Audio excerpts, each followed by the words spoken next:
In this video, we're going to show you how to add a new user. To begin, click on Admin from the menu bar. Next, click on Users under Security. In the upper right, click on the Create User button. Now we're going to enter our new user's first name, last name, and email address.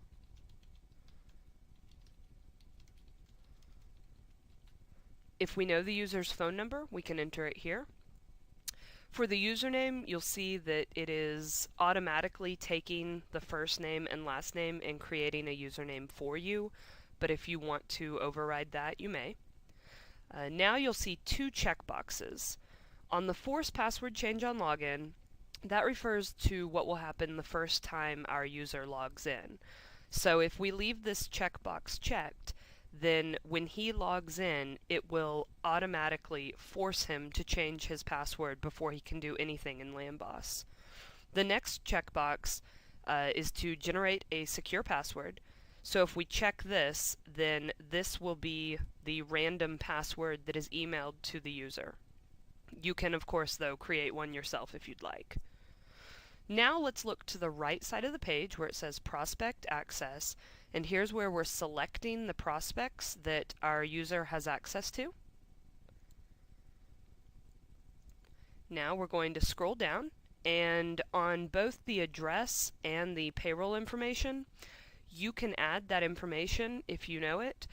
You can also edit it later, or when your user logs in, he can edit his own information. So if you don't know it, you can have your contractors do that themselves. So now we're going to scroll down a bit and we're going to see the employee type where we have three options. Now the difference between these three involves mainly time entries. So if we select that this user is a contractor, then the time entries that he makes in Landboss will be used to generate payroll. Now, if we choose staff, then this user will still be able to create time entries that can be invoiced to the client, but those time entries will be ignored for payroll purposes.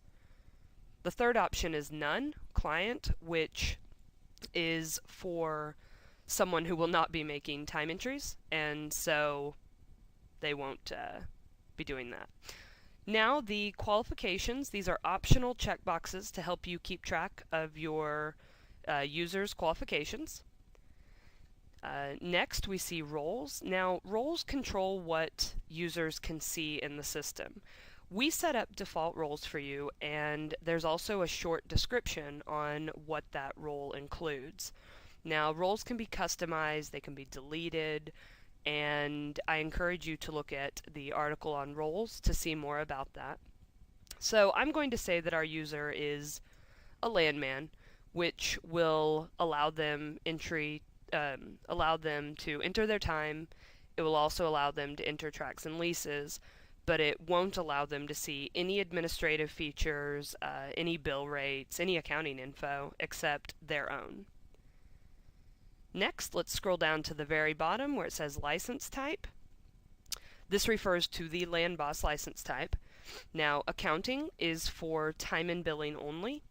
Full access is for both land and leasing and accounting features.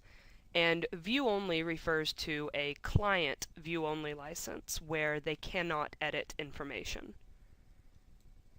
Next, at the very bottom, we either have save or save and go to pay rates. If we click save and go to pay rates, then we will go to this page where we can set up what this user is being paid for their time entries, and we can also put in client daily pay rates, so we can override for just the specific client, or prospect daily pay rates, so override it for specific prospects.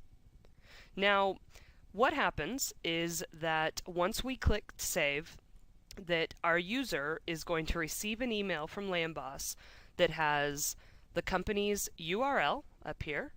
It will also have his username and his password.